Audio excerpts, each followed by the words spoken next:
Assalamualaikum warahmatullahi wabarakatuh. Hari ini kita akan belajar tentang indikator periodontal.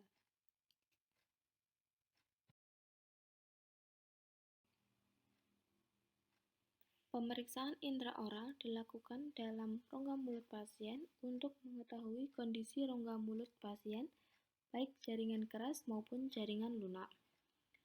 Beberapa pemeriksaan yang dilakukan pada gigi untuk mengetahui indikator periodontal diantaranya adalah periodontal chart, yaitu dengan tes vitalitas, tes mobilitas, tes perkusi. Kemudian BOP atau bleeding on probing, periodontal pocket, resesi gingiva, dan CAL atau clinical attachment loss. Pada periodontal chart, tes vitalitas merupakan pemeriksaan yang dilakukan pada gigi untuk mengetahui apakah gigi tersebut masih bisa dipertahankan atau tidak. Beberapa tes vitalitas yang bisa dilakukan yaitu tes dingin, tes termal, tes kavitas, tes jarum Miller, dan tes electric pap tester. Saat ini kita akan melakukan pemeriksaan tes dingin.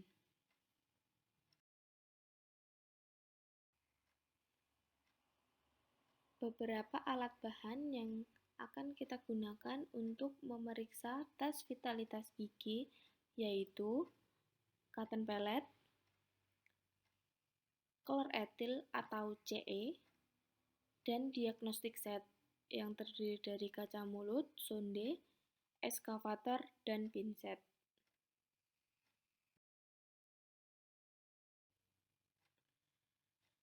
Cara melakukan pemeriksaan vitalitas gigi menggunakan CE atau tes dingin yaitu yang pertama, mengisolasi daerah gigi yang akan dilakukan pemeriksaan dengan menggunakan cotton roll maupun rubber dam.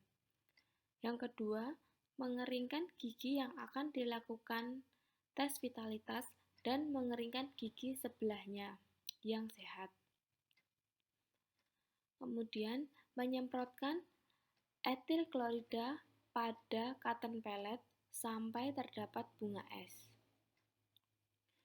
Setelah itu, mengoleskan cotton pellet pada sepertiga cervical atau CEC pada gigi yang sehat terlebih dahulu, kemudian mencatat respon pasien. Setelah itu, mengoleskan cotton pellet yang telah disemprot etil klorida pada sepertiga cervical gigi atau CEC di gigi yang akan kita lakukan pemeriksaan. Kemudian catat respon pasien. Apabila hasilnya sama atau dapat merasakan dingin, berarti gigi tersebut masih sehat. Dan apabila ada perbedaan antara gigi yang sehat dan antara gigi yang diperiksa, menandakan bahwa vitalitas pada gigi yang diperiksa sudah menurun.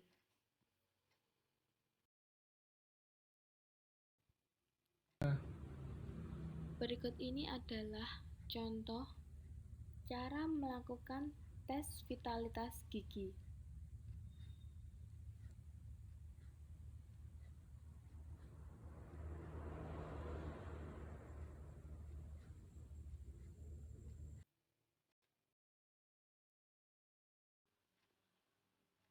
Pada periodontal chart yang kedua yaitu tes mobilitas.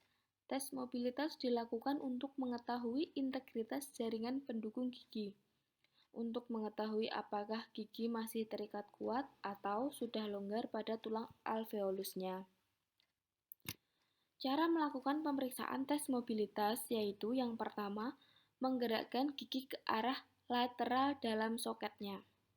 Kemudian, dilakukan dengan menggunakan jari atau ujung dua tangkai instrumen. Kemudian, jumlah gerakan menunjukkan kondisi periodontium Makin besar gerakannya, makin jelek status periodontalnya.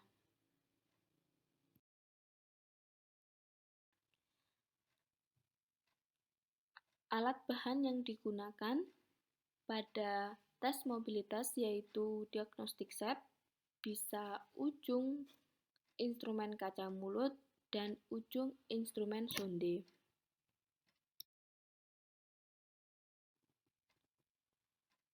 Berikut merupakan cara pemeriksaan tes mobilitas dengan dua ujung tangkai instrumen.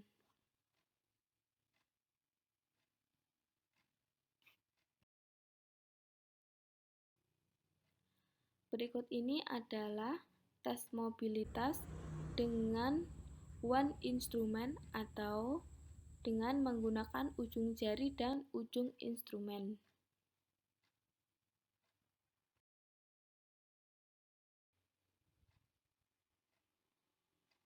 Tingkat kegoyahan gigi atau mobilitas gigi dibedakan menjadi 3 derajat, yaitu derajat 1, kegoyahan gigi yang sedikit lebih besar dari normal. Yang kedua, derajat 2, yaitu kegoyahan gigi sekitar 1 mm dari soket. Kemudian, derajat 3, kegoyahan gigi lebih dari 1 mm pada segala arah atau gigi dapat ditekan ke arah apikal.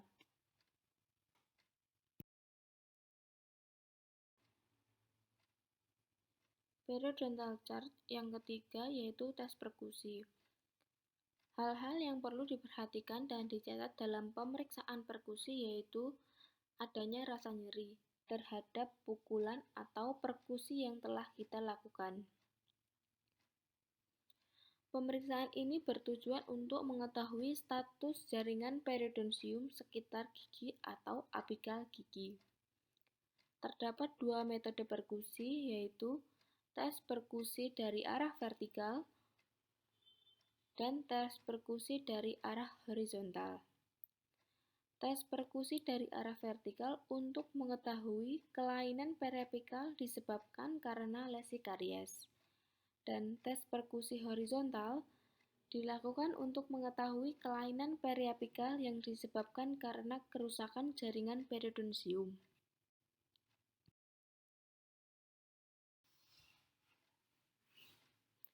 Alat yang digunakan untuk melakukan tes perkusi yaitu bisa dengan menggunakan ujung instrumen kaca mulut dan ujung instrumen sonde.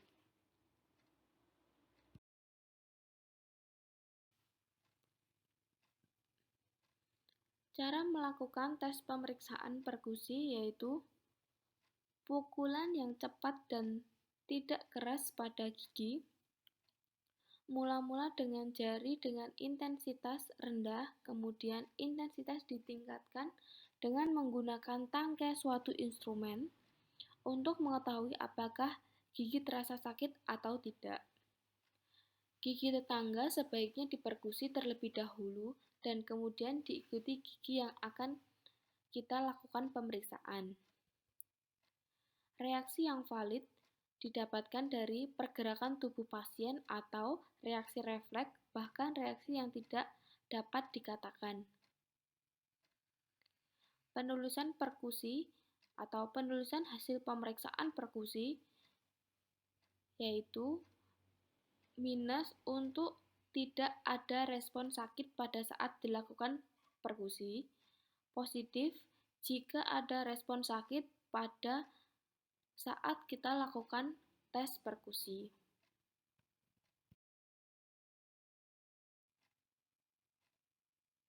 Berikut ini adalah cara melakukan tes pemeriksaan perkusi dari arah vertikal.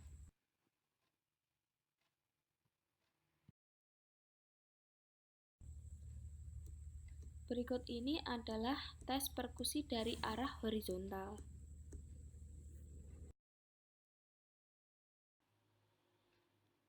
Hasil periodontal chart yang telah kita lakukan dapat ditulis pada form periodontal chart seperti ini.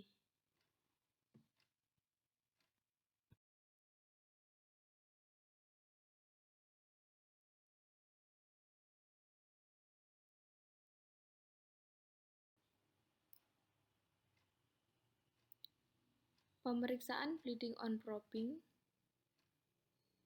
bertujuan untuk menilai OH atau oral hygiene, kemudian menentukan ada atau tidaknya perdarahan pada area interproksimal, fasial, lingual. Perdarahan pada saat probing terjadi akibat adanya proses peradangan yang melibatkan jaringan gingiva. Kemudian ditandai dengan terjadinya perubahan vaskuler pada area gingiva atau terjadi dilatasi pembuluh darah kapiler yang meningkatkan aliran perdarahan pada gingiva. Inflamasi gingiva cenderung dimulai pada daerah papila interdental dan menyebar ke sekitar servikal gigi atau leher gigi.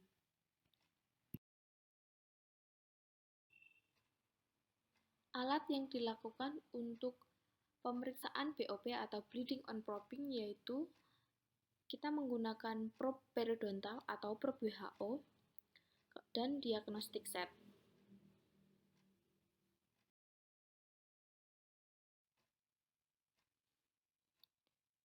Cara melakukan pemeriksaan bleeding on probing atau BOP yaitu yang pertama, ujung probe periodontal dimasukkan ke dalam sulcus gingiva dengan tekanan jari yang ringan ke area tengah bukal atau palatal atau lingual.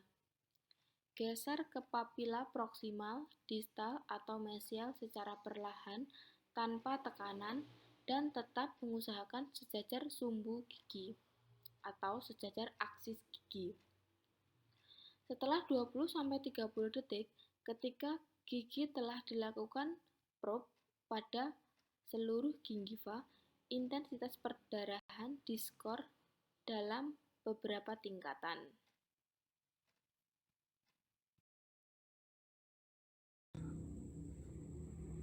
Berikut ini adalah cara melakukan BOP atau bleeding on probing pada gigi yang mengalami inflamasi.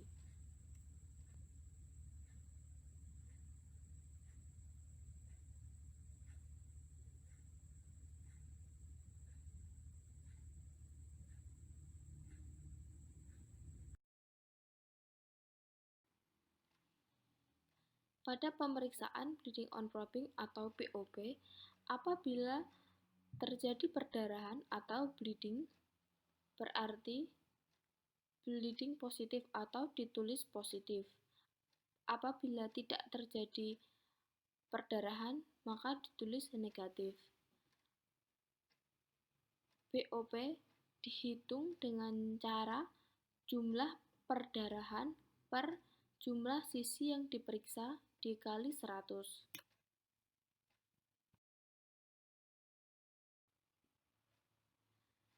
Pocket periodontal atau pocket gingiva dilakukan dengan menggunakan probe periodontal di 6 permukaan gigi yaitu mesiofasial, midfasial, distofasial, mesiolingual atau palatal, midlingual atau palatal, distolingual atau palatal. Menentukan gigi yang akan dilakukan pemeriksaan pada setiap setan yaitu gigi yang memiliki kedalaman pocket minimal 4 mm. Jika terdapat lebih dari satu gigi pada setiap kuadran, maka dipilih hanya satu gigi per kuadran dengan kedalaman pocket yang paling dalam.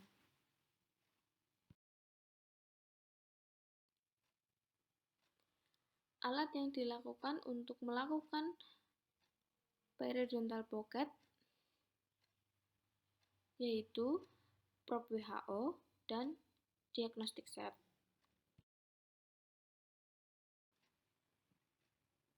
Cara melakukan pemeriksaan periodontal pocket atau pocket gingiva yang pertama, memasukkan probe ke dalam sulcus atau pocket gingiva dan dijaga agar tip ujung probe senantiasa menempel pada permukaan gigi. Kekuatan tekanan probe yang digunakan antara 20-30 gram. Kemudian melakukan walking stroke dengan menggerakkan probe ke atas dan ke bawah seperti gerakan menganggukkan kepala sambil maju ke depan per milimeter. Tip probe periodontal tidak boleh sampai keluar dari dalam sulcus atau pocket gingiva. Kemudian melakukan pencatatan kedalaman pocket dengan sistem per 6 sisi. Jika dalam satu sisi yang diukur terdapat beberapa kedalaman pocket, maka dicatat yang paling dalam saja.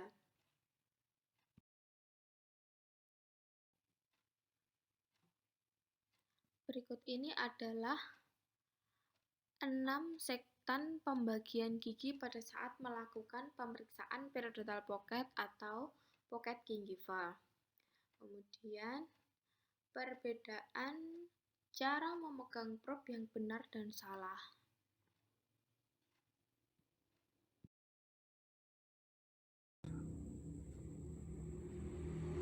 Berikut ini adalah simulasi cara melakukan pemeriksaan periodontal pocket atau pocket gingiva.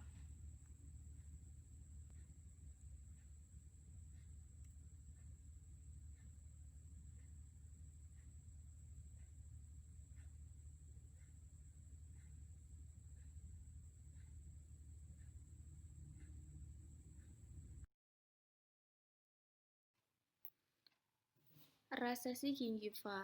Resesi gingiva adalah keadaan atau kondisi marginal gingiva yang lebih ke arah apikal dari CEJ dan biasanya disertai dengan terbukanya permukaan agar gigi. Resesi gingiva yang terjadi secara fisiologis umumnya terjadi akibat bertambahnya usia dan pengaruh kumulatif proses trauma minor yang berulang-ulang. Resesi gingiva karena psikologis yaitu adanya faktor psikosomatik yang mempengaruhi terjadinya resesi gingiva. Sedangkan yang terjadi karena patologis antara lain karena kesalahan cara menyikat gigi, malposisi gigi, peradangan gingiva, perlekatan frenulum yang dekat dengan marginal gingiva, pergerakan alat ortodontik ke arah labial, restorasi yang tidak adekuat, trauma oklusi, dan faktor iatrogenik. Resesi gingiva diukur dengan berpedoman pada posisi tepi gingiva.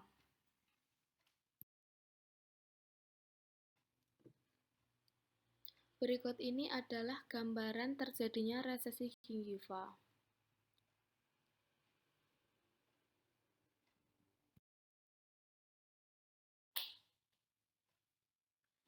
Clinical Attachment Loss atau CAL adalah hilangnya perlekatan gigi dari jaringan periodontal sekitar gigi yang diukur dengan menggunakan probe periodontal.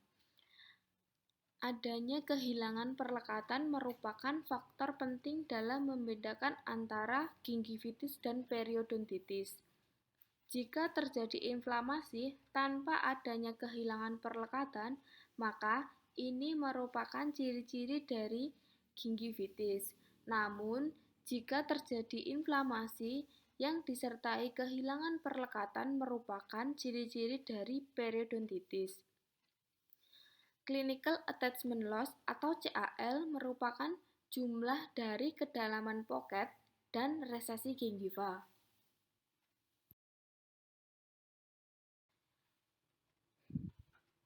Kriteria kehilangan perlekatan gigi atau clinical attachment loss skor sebagai berikut. Cara menghitung CAL yaitu probing depth atau PD sebesar 4 mm ditambah resesi gingiva yaitu 2 mm. Kemudian didapatkan clinical attachment loss yaitu sebesar 6 mm.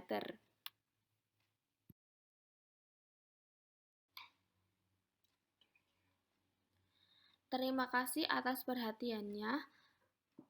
Semoga ilmunya bermanfaat. Wassalamualaikum warahmatullahi wabarakatuh.